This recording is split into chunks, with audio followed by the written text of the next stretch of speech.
Bismillahir Rahmanir Rahim. Alhamdulillahi Rabbil Alameen. Wa usalli wa usallam ala Sayyid al-awwaleen wal akhirin.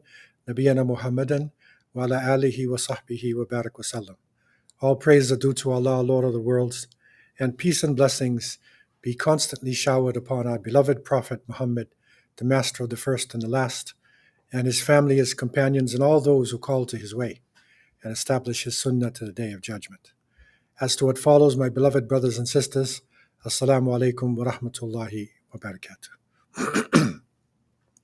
Alhamdulillah, we again thank Allah Azza wa Jal for another opportunity to reflect upon His mercy and the ongoing qadr, the will of Allah, the destiny that He has defined that would take place in the universe. And we thank Allah subhanahu wa ta'ala for the ability to be pleased with it and the ability to have patience and to recognize that ultimately everything will return to Allah Azza wa Jal. This is a very important concept in the present situation that Muslims find themselves in, and that is that we are looking at the destruction of Palestine, which has been occupied by a Zionist entity for decades, but now we see something happening that the world has not witnessed for years, and maybe with its rapidity. They may not have seen this actually for over 100 years, not since World War II have they seen anything to this magnitude. And Muslims, especially young people, and those who are entering in Islam, sometimes feel very frustrated, and it's difficult to really put the two together because of the extent of the Muslim world, the power in the Muslim world, and what is happening right in front of our eyes. We know that at this point there are over 40,000 Palestinians who have been killed in the recent onslaughts on their territories, the majority being children and women. We also know that the infrastructure in Gaza itself is just about flattened, that there is environmental damage, that a number of different forms of genocide have taken place. You could even say that there's a type of intellectual genocide that has taken place because all of the universities, all of the schools, the libraries destroyed. The great monuments, the famous masjids, those historical points in Gaza almost completely flattened. And the prospect of people being able to return and to live in a place like this seems daunting. It seems almost impossible. And it seems as though that they will have to emigrate, to flee persecution, and not be able to return to their lands. And so this is a very difficult thing to take in, especially since the rise of social media. We are not reading about this in a history book, but we are watching it take place in real time. So this is probably the first time in history that a genocide of this magnitude has been watched by people throughout the planet. This has caused the nations of the world to rise up together to disagree and to call for the end to the genocide, to call for humanitarian aid to be given to the people. I mean, what type of a world do we live in? We're supposed to have a rules-based order. This is not the ancient times. But we have to recognize that what happens today is not new. It is a cycle that humanity has been going through over and over again. And so the basis of the dilemma comes from the fact of looking at the Muslim world. When we look at the Muslim world, we see great potential. We see that many of the richest people on earth actually live in the Muslim world. And right now, the Emirates and these areas, they are considered to have the highest incomes. Muslim countries, especially those that have mineral-based economies, are some of the richest in the world.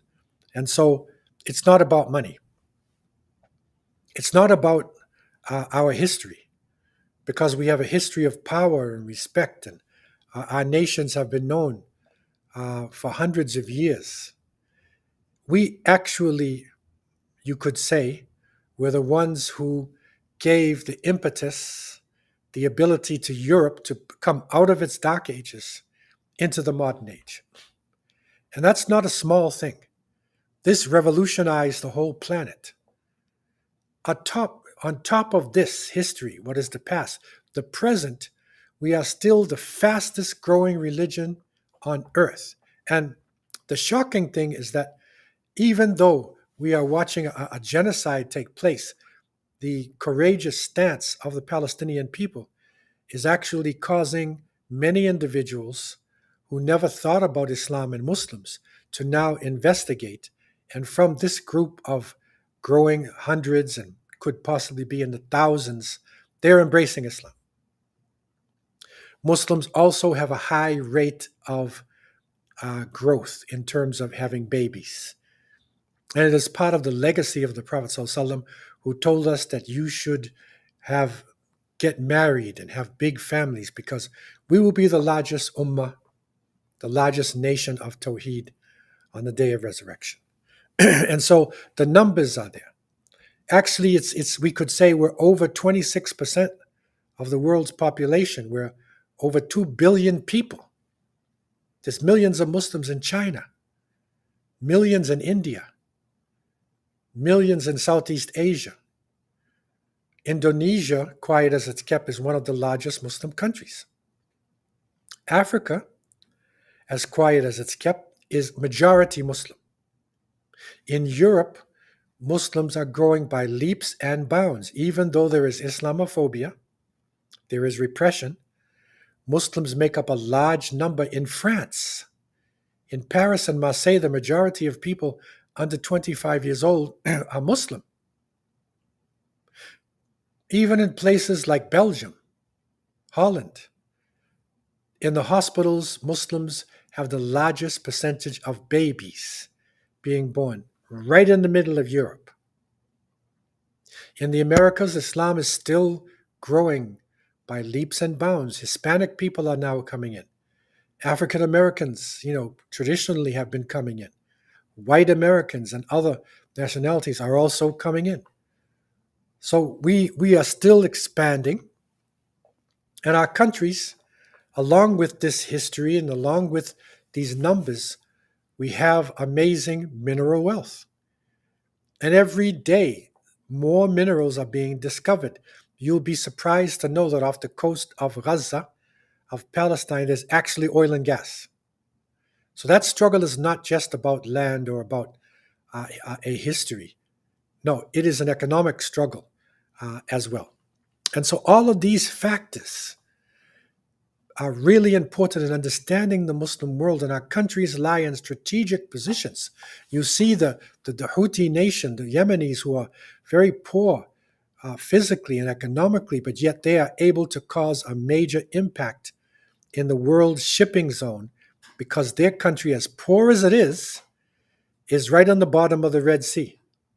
So the straits that are going through Mediterranean down into the Arabian Sea, the Indian Ocean, this lucrative corridor is being cut off by a small ragtag nation, strategic position. And this is in many parts of the world. We also have huge standing armies. If you look at the Turkish armies and the drones, and you look at the armies of Egypt and Algeria and many countries, you'll see hundreds and thousands of well-trained men standing in arms, waiting. This is an amazing potential. The young people all over the place. So we are a nation of the future. We are a nation whose young people will grow into the future. And because we're not supposed to drink alcohol and we're not supposed to take drugs. Muslims tend to be amongst the youth the healthiest. So university students, high-ranking scholars, many of them are Muslims. And so with all of this potential, the question then comes, how can a world of believers who will all pray together and who will fast in Ramadan together, who will try to make Hajj to Mecca, there's millions of people trying to get in, we have a unity. How can this onslaught on Palestine take place? And so this is a very serious question. We need to have answers. Part of the answers that we have obviously will come from the Quran and will come from the words of our beloved Prophet Muhammad SAW. But also answers will come from the records that we have, the information that is coming to us. So I want to share with you somewhat of a feeling, because with this great wealth, there's also poverty. Some of the poorest nations in the world are Muslims. With the large standing armies, there is frustration.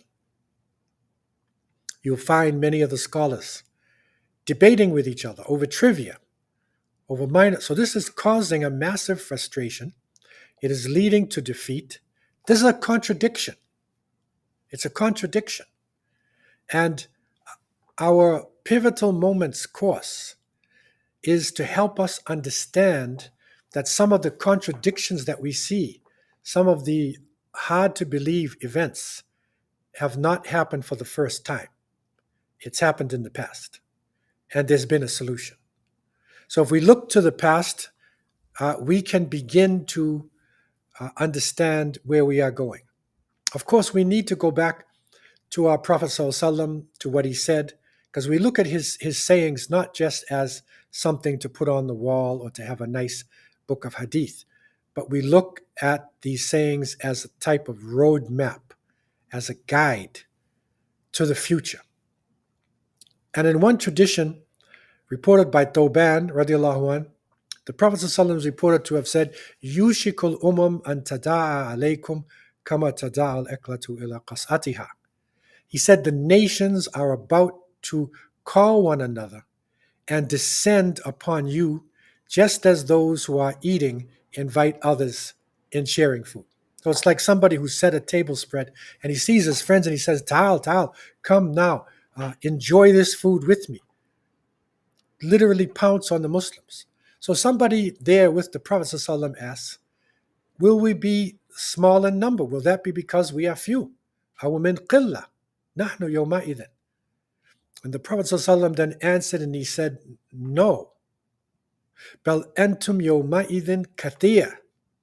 You will be numerous in numbers. Look at the Muslim world now. 2 billion people. Strategic position. The Prophet has given us a look at what will happen in our history. You will be numerous in numbers. وَلَكِنَّكُمْ غُثَاء كَغُثَاءِ السَّيْلِ. You will be like the froth and the foam on the torrents, carried to one side, carried to the other side. Like you look at the foam on the ocean, it looks like a lot of foam, twigs, sticks, but when the water goes to the right, it goes to the right. When the water goes to the left, it goes to the left. So it has no foundations, it has no weight. Then the Prophet ﷺ said, Allah will remove the fear of you from the hearts of your enemies. And he will put a weakness into your hearts. Now, here, this mahaba, it is not a negative fear. It is a combination of things. It is like respect, like the lion, king of the jungle. The lion doesn't have to be afraid of people, doesn't have to be afraid of other animals, because the lion has izzah. The lion has power, it has might, it has respect. And so the Prophet ﷺ is saying the time will come when Allah will take this fear away from your enemies. So they will no longer fear this from you. and he will put a weakness into your hearts. And then they asked, what is this wahan? What is this weakness? And he, sallallahu alayhi wasallam, answered, Hubbid dunya wa karahiyatul maut. You will love the life of this world, and you will hate to die. You'll be afraid to make the transition. And so this is a piercing look at what is happening to us today. Ghuzā sail all over the world. But something is wrong with all that wealth, with all those numbers, with all that potential. Something on the inside is wrong. And we need to try to understand this concept. And our history, our looks at history, give us information, living experiences about what Muslims went through, and then the results of the struggle and the trials that they went through, and how Allah subhanahu wa ta'ala brought them forward. So we'll return again to the 13th century of the Christian era, 13th century, 1200s AD. And at that time, the Abbasid Khilafat, this is the group of who were ruling the Muslim world. Now remember, after the death of the Prophet ﷺ, there was Khulafa al-Rashidin, right? There was the 40 years, and there was the rightly guided caliphs. And following this, there was a kingdom. And that kingdom, it was an empire. It was called the Umayyad dynasty, started by Muawiyah. The Umayyad dynasty ruled for approximately 100 years or so. And then the Abbasid dynasty took over, Banu Abbas. And they took over, again, it's based on a family, it's like a bloodline, but it had a lot of Islamic aspects to it. And Allah blessed these khilafats with good rulers, with tyrants as well. But this is the condition of human beings. But over a period of time, people tend to forget. They forget Allah's mercy. They forget tawbah, repentance. And sometimes they can even reverse themselves to be worse than they were in the beginning. And so by the 13th century, the Khalifa was only a shadow, very weak, did not have much force, only 12,000 soldiers protecting the Khalifa in his capital, Baghdad. And the Muslim world itself was divided into nation states. Now, as I go through this, think about today. The Organization of Islamic Cooperation, 57 countries. 57 countries that consider themselves to be part of the Islamic cooperation. So if you have 57 countries cooperating together, whose military and whose wealth all comes together, you have a mighty force in this world. In those days, Muslims were divided as well. Poverty was widespread. Although Baghdad was wealthy, one of the wealthiest places on earth, there was great poverty in the land, to the point where there was even famine in some places. And the people, especially the wealthy people, were leaving their religion. And from the great scholars, Ibn al-Athir, Ibn Kathir, may Allah have mercy on them, who wrote their famous history books, they recorded that in the middle of the 13th century, nobody had time or had the taqwa or had the understanding in the area of Baghdad to make Hajj.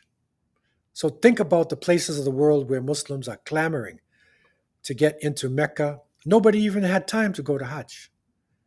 That's how much. Remember, Hubbid dunya wa karahiyatul maut. You love the dunya. So they were so possessed by the world, they didn't have time to fulfill one of the pillars of Islam, one of the 5 arkan, columns on which the edifice of Islam rests. They didn't have time for this. The scholars, who were some of the greatest scholars in Islamic history living during this period, they were humiliated. They were given pittance, only enough for them to survive with their families. Whereas the Khalifa and his family and his retinue, even his slaves, who were not slaves with ball and chain, his slaves were fabulously rich, they had a huge amount of wealth in comparison to the great scholars of Islam. So this is your contradiction. Just like today you have this contradiction that is there, there's a contradiction. So because of this contradiction, something happens. And Allah tells us, "Inna Allah la yughayyiru ma biqawmin hatta yughayyiru ma bi anfusihim." Allah will not change the condition of a people till they change that which is Himself. We learned in Surah Al-Ra'd, verse 11, that our condition would not change unless we change something in ourselves. So when the hubbit dunya comes in, karahiyatul maut, the conditions will change. You go from high point to a low point. Similarly, when we are at a low point and we begin to deal with our pride and our arrogance and our love of the dunya, our fear and hate of death, then we rise. And Allah changes our conditions. And so it was in the 13th century. And when you look at this map, you will see in the middle it says that the caliphate, that's the area of Iraq, Tigris and Euphrates. Okay, that's where the Abbasids were. But look at the Muslim world. This is not even the whole of the Muslim world in this map. But the huge states that are there, you see the empire of Khawarizm. And Khawarizm, who at that time was ruled by Shah Muhammad II, this is in the middle of the 13th century. Then you see the Ayyubids. Remember Sultan Salahuddin al-Ayyubi, rahimahullah, and we looked at him and how important it was to respond to the Crusaders. But after his time, the next generations did not necessarily follow his example. They were practicing Islam, but they established their own sultanate. And that sultanate sometimes was in opposition to the Khilafat. Also, you had in the north the Sultanate of Rum. This is the Seljuks. Remember the great Seljuk Empire. They work with the Khalifa, but sometimes not. So therefore, these are big divisions, but then these are all divided into smaller areas as well. And so, remember today, 57 states in the Organization of Islamic Cooperation. And so look at the parallels that are there. And so at this point in time, and this is where rising up, as we had learned, there in Asia, and that is north east Asia, in the area of Mongolia, a leader united the Mongol people, Temujin, who was crowned to be amongst the Mongols Genghis Khan. So he is the Lord, of the great sky. He is the ultimate Khan, the ultimate ruler. He set out to conquer. But he first looked to China because China was the closest to him. And he had diplomatic relationships with other parts of the world. And so he began to conquer China. But while he was involved in this, a dispute developed on his western side, and that is with Shah Muhammad II. Now, this is arrogance. The Mongols sent their delegations in, and surprisingly enough, you may not be aware of the fact that some of the delegations of the Mongols were Muslims. So all of the Mongol nation were not just Mongols. He united a lot of nations and brought them together underneath himself in the same way that you will see secular powers today. You remember the Gulf War and people coming into the Muslim world, attacking it, the same way like somebody calling their friends to eat food. Amongst the Gulf War nation, there were Muslim countries, so-called Muslim countries. And so Shah Muhammad II rose in power, and that developed, unfortunately, a type of arrogance and pride. And so when the Mongols came to do business and sent their delegations in, some of them are Muslims, they were humiliated, they were killed, but Genghis Khan still did not want to attack. And so he sent high-level people to come to them. And this high-level delegation were killed.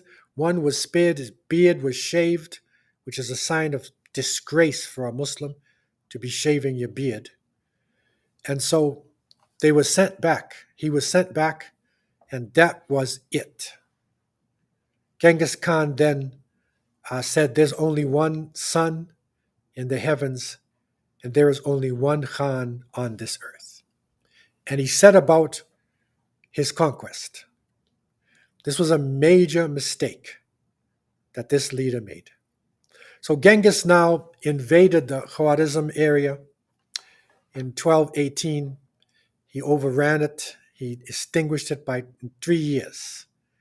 And the leader, Shah Muhammad, and his son, Jalaluddin, they had to flee. And, they ended up in the Caspian, area way over, toward Russia and Europe, running and running and running and running and running away. That big empire was conquered. And Genghis Khan now, he mobilized his people. And it is said that he could bring into the field somewhere between 90 to 200,000 men. And these were well-trained, they were armed, they would ride with their horses sometimes, and for their cavalry, the cavalryman would have 2 horses. So he would ride one, almost to death, ride another one, they'd eat the horse meat, they would continue on. They were moving forces, and they were highly organized. And so it wasn't just fear tactics. They were organized, they had planning, and they were able to conquer then some of the large Muslim states. And this is something which was unheard of. Muslims had become arrogant, just like in the time of the Crusaders. When they first saw the Crusaders, the Europeans coming in, and then one of the great writers, Ibn Shaddad, I believe it was, this doctor. So he wrote to the Syrian, leaders, a Syrian writer. And so then he writes, they're asking him about the Crusaders. And he said, they're animals with good fighting spirit. They're animals. So in terms of lifestyle, in terms of medicine, in terms of cleanliness, in terms of organization, they're animals, but they have a good fighting spirit. And so eventually, because of our weakness, and not necessarily because of what they did, the Muslims were then, conquered. And we saw how Sultan Salahuddin had to come back and organize the Muslims. So in this way, through organization and planning, the Mongols were able to take down some of the major cities in this, what is now Central Asian area.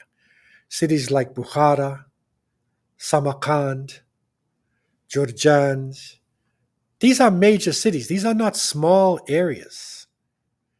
It is reported also that Genghis and his youngest son, Tolui, they laid waste to Khorasan.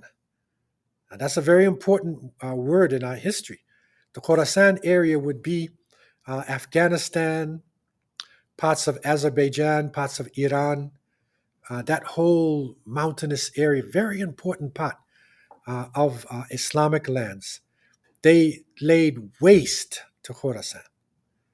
They destroyed Herat, which is now the western side of Afghanistan, Nishapur, and Merv. Some of these cities, you don't even hear the names anymore. But these 3 cities, at that time, Herat, Nishapur, and Merv, they were 3 of the largest cities in the world. In the world. That's how well off Muslims were doing. But this breeds arrogance and the love of the dunya. And when this comes in, there's a reaction. Our conditions changed. And so the Mongols came in with a fury. And we have to ask ourselves, when you're looking at these hordes coming in, what is driving this people? And that is the question that people ask themselves when they look at Palestine and the occupiers. What is driving them to do this? Yes, there was a Holocaust. Yes, they suffered, but what drives them to kill people, babies, thousands of them, destroy lands, not to listen to the whole world talking to them? What is the hatred? What is the blindness and the fear that can come in the hearts of people? The Mongol nation at that time was an angry nation. They lived in the steppes, and that is one of the most unforgiving areas on the face of the planet Earth. Not only in the Gobi Desert is it terrible hot in the summer, but it is terrible cold in the winter. And so you don't have large areas, you don't have mangoes and bananas growing and nice rain and 30-degree temperatures most of the year, like you find in Malaysia and in many parts of the Muslim world and the center world. No. Up there, harsh.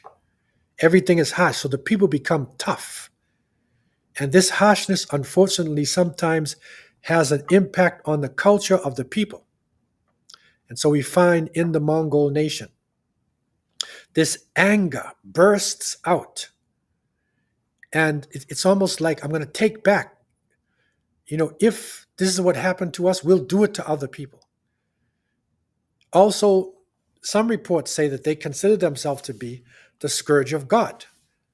Genghis Khan considered himself to be the scourge of the Gok Tengri, his one god, his sky god, that he would punish the people on earth who were doing wrong. So he felt, in his twisted, perverted way, that he was actually liberating the world and he was doing good.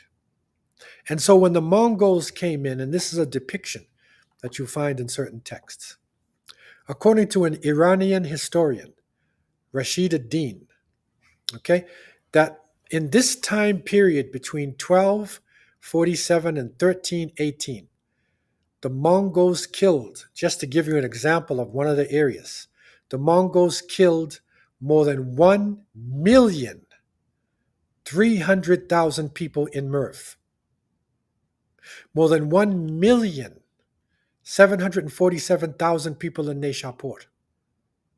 The total population of Persia may have dropped from 2,500,000 to about 250,000. Look at this. Extermination. This is genocide. Famine. And of course, the genocide, then the killing leads to a famine. But the Mongols are berserkers. They have lost their sense. They have lost their minds and the lust for power and the lust for killing. When this hits a nation, this is one of the weaknesses of human beings.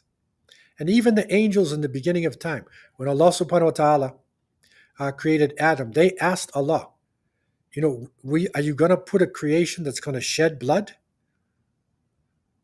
That's one of the qualities. So angels had some knowledge, and they could sense in Adam and what his descendants might be. And so human beings have carried this out throughout the centuries. The Mongols also use biological warfare. Now, I want you to compare with what's happening to the Palestinian people, and to the nations that have been colonized by the European colonialists for the past 500 years or so. The plague was spread in the areas of even Western Europe, Africa, Asia, the Middle East, areas where Mongols couldn't even reach. Plague was actually spreading from what they did. Because what they would do, they would kill so many different people. And the bodies are lying, or they're not going to bury the bodies. And they would actually catapult the dead bodies over the walls of cities into the cities, and the fleas that are on the bodies, the disease coming from the bodies, actually cause viruses. So they knew enough evil and enough wrong that they actually caused many of the great viruses. Some even say the Black Plague, bubonic plague, may have been initiated by the Mongols. So biological warfare they carried out. They destroyed the infrastructure. Just like in Gaza, you see the infrastructure being destroyed, the date palm trees, the olives, and the water systems. It is now unlivable in the area. The Mongols, they would be known to burn farmlands. And it's reported that when they went to the Gangwa Island palaces in one of their invasions of Korea, because they were all the way over in Korea too, they burnt crops in order to starve the populations. So they were using this type of destruction of infrastructure, even diverting rivers away from cities and towns. So this is not new, what is happening in Palestine. This is not new, which has hit our countries in this colonial period. And this is the last of the colonial experiment that was used to conquer the so-called third world, and especially the Muslim world. You also find the Mongols used drugs. Now, this is something not known by the average reader, but when the Mongols passed through India, they ran into hemp, hashish, and they found that from hashish, from the hemp, they were making hashish, the drugs, also the poppy plants. And they developed opium. Opium was coming from the poppy. And so this entered into China. They used this actually to subjugate and control the population. They also smoked some of the hashish themselves, so they could, continue to go on. And you have to be high or crazy to be doing some of the things that they were doing. And so they were moving along. You can transport hashish in your bags. So they were moving from nation to nation, killing people. And those that are left, many of them, they would get them addicted to their opium and hashish. So you could say that the Mongols were the first international drug dealers, moving from nation to nation. And so it got so bad that when the Mongols were now threatening to come into Baghdad, and people were running from Baghdad into Syria.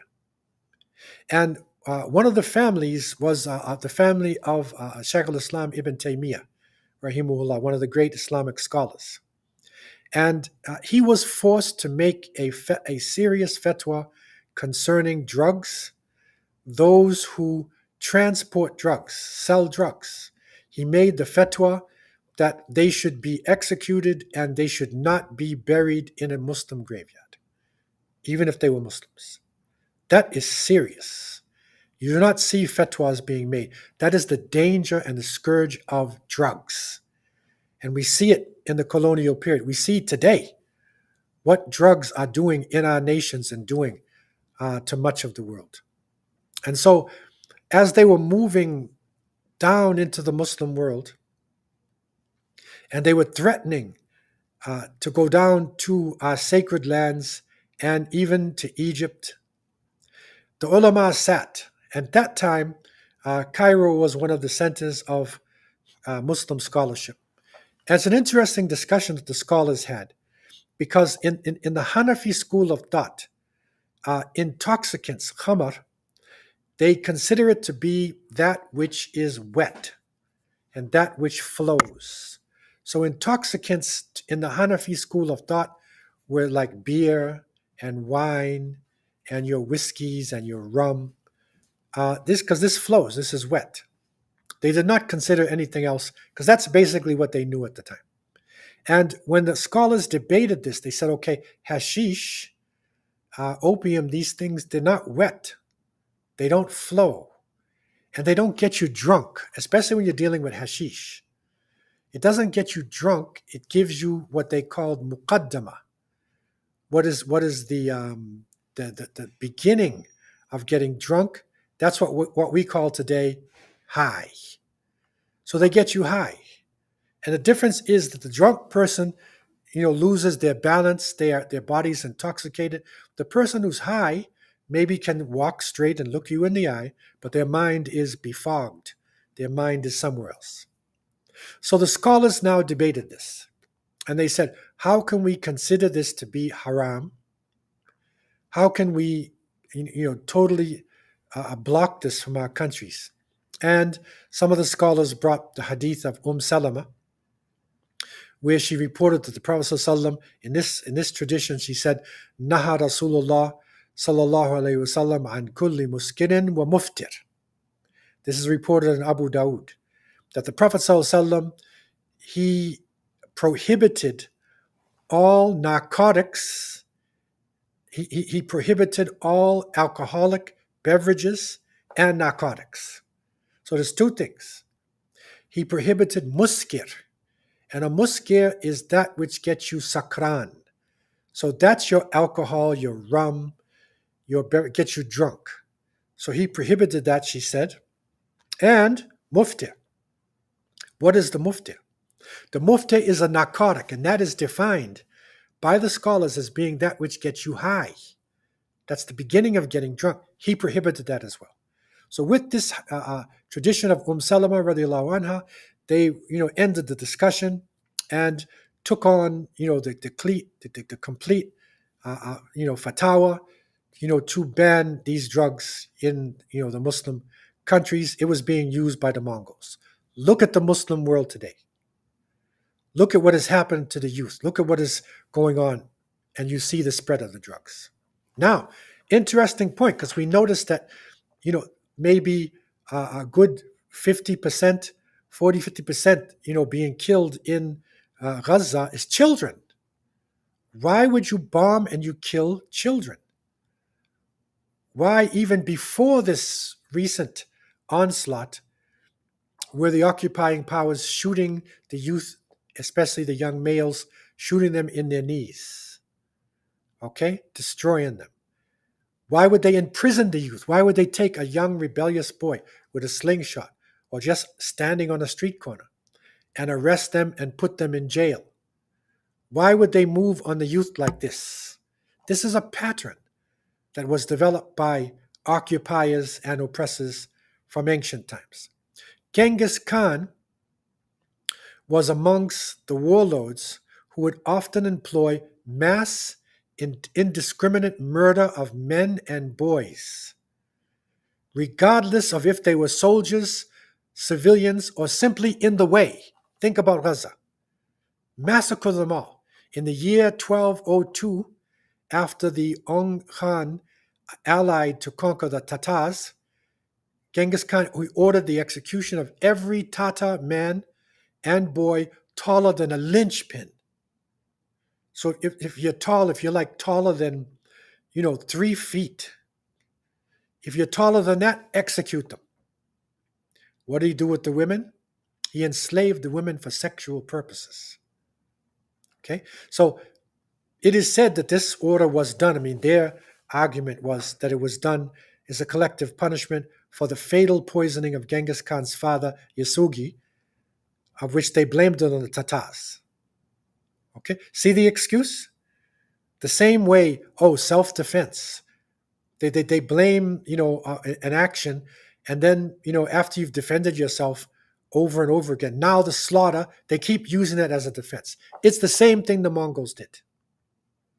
Destroy the youth. This goes back to the time of Pharaoh, in the time of Musa alayhi salam, where the Pharaoh said that he will kill the youth and he will enslave the women.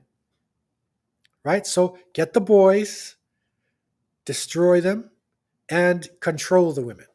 It's the same pattern that the Pharaoh set at that time. So what is happening today is part of a pattern of which the Mongols had probably the clearest example, the most vicious example of genocide and murder maybe ever witnessed in history. And one straight onslaught like this. And the pivotal point that we are looking at we have to look at the Khilafat. And that was based in Baghdad. Now, Baghdad, and if you look at your picture, you see that circular city. Look at the water flowing around it. This was considered to be one of the wonders of the world at that time.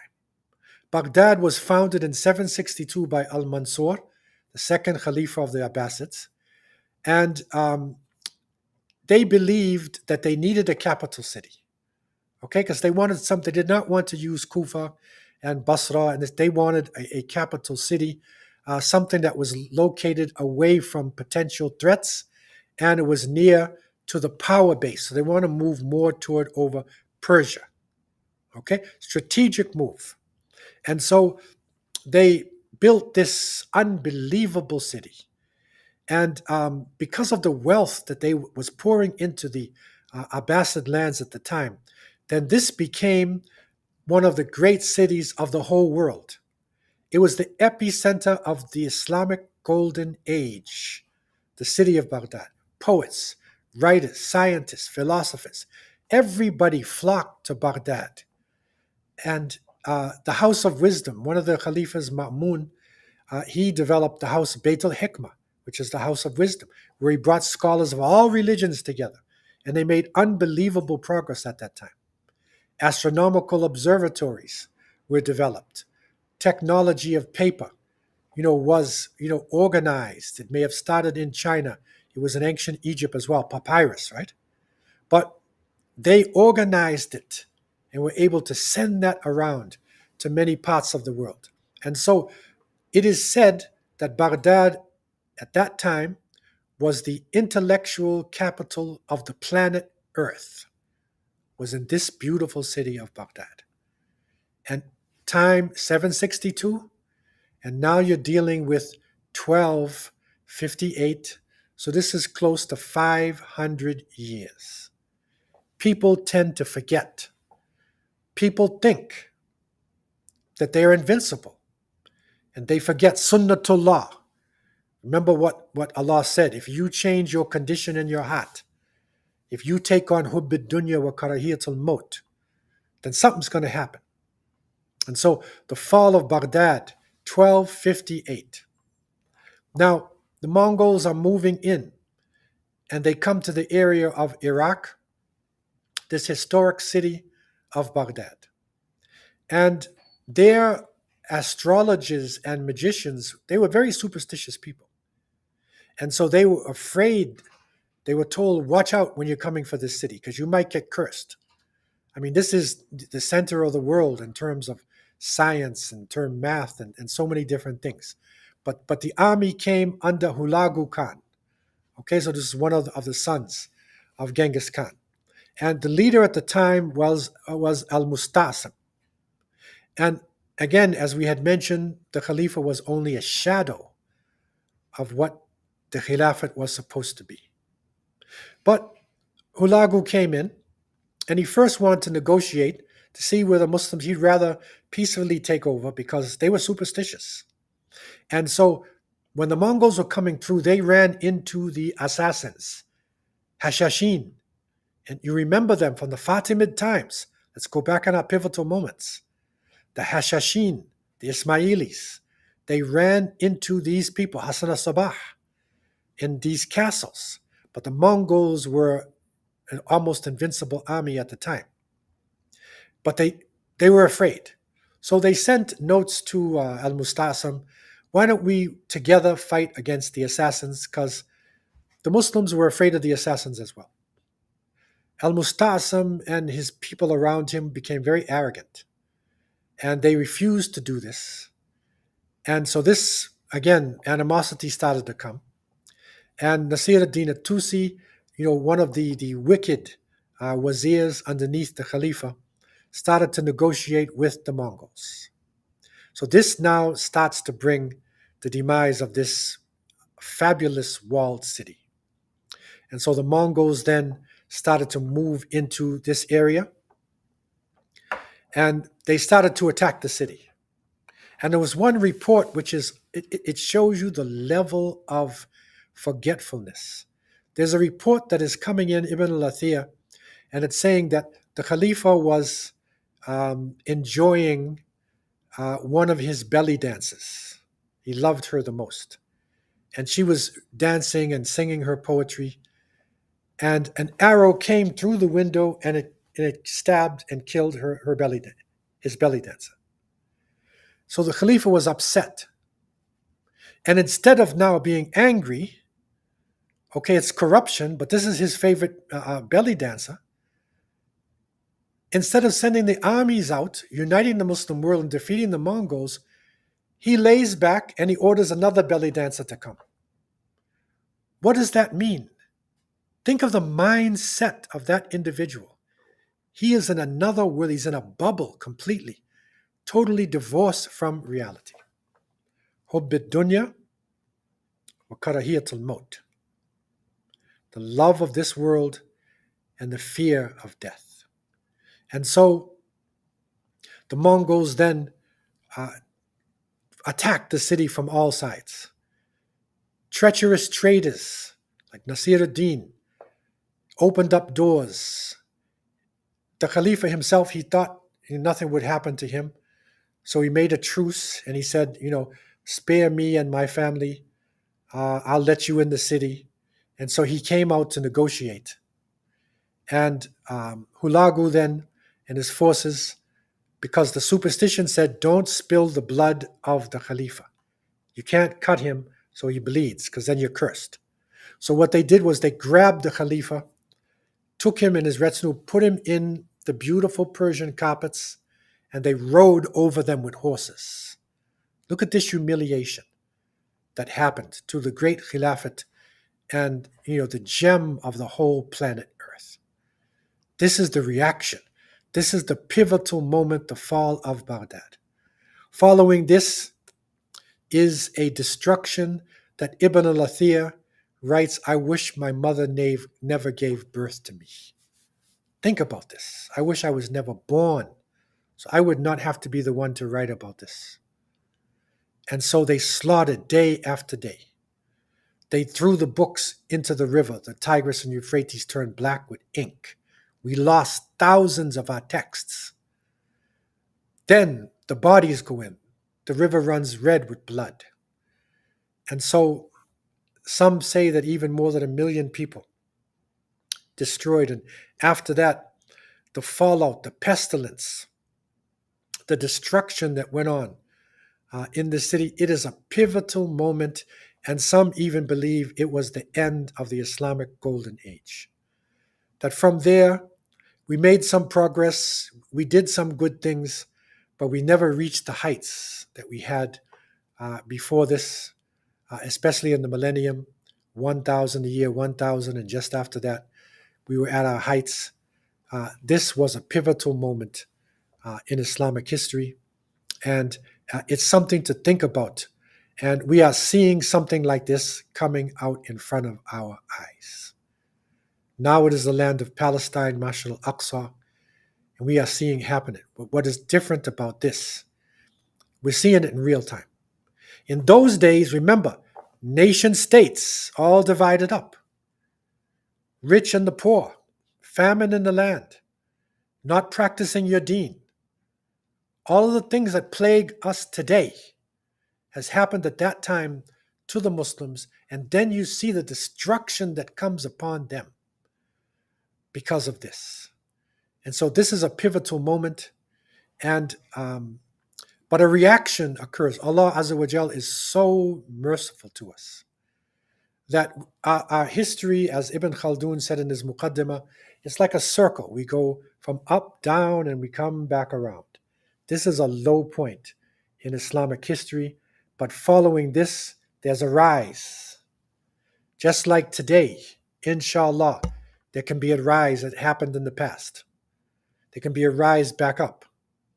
But we need to study this, and we need to understand what happened to the Muslims. So don't think that what's happening today is something new. It has happened before. It is horrible. We need to do something, say something, write something, boycott something, do anything in order to bring about this ceasefire and humanitarian aid and to help the innocent children and women and innocent people in Gaza and Philistine to try to help, and also in the Sudan, where this confusion, man-made confusion, needs to be stopped. In other areas of the Muslim world, now is the time for us to stand up and not to become complacent. So I want to end this point. This is your pivotal moment. And next week, inshallah, we will then see what is the response of the Muslims to this terrible situation. But before we end, I want to open up the floor if there's any questions that anybody has concerning anything in this session. So the floor is open for any questions. We don't have any questions right now, but we do have a couple of comments. Okay, the comments. From Jason Werner, long time shoe. Love hearing from you again. Masalam. Marcel Wyman says, it's so sad that the OIC is just a name. They recently concluded a summit in my country, Gambia. Unfortunately, the leaders we have in the OIC aren't the leaders that can salvage this ummah. The saddest thing is almost all those countries are still having ties with Israel. Yeah, so one of the students is saying he's from Gambia, and that's where the OIC just met, and they still have not been able to come together. It's just like the Khalifa in Baghdad. It's like a shadow of what it actually is supposed to be. Other comments for people who are online? Yeah.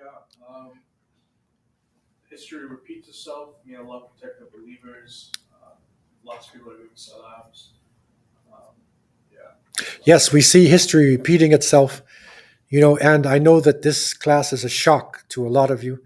So, as the shock wears off, write down your questions, and next week we will be looking at that and the response of the Muslims to the terrible onslaught that happened to the Muslim world. I leave you with these thoughts, and I ask Allah to have mercy on me and you. Wa akhir da'wana alhamdulillahi rabbil alameen. Wassalamu alaikum wa rahmatullahi wa barakatuh.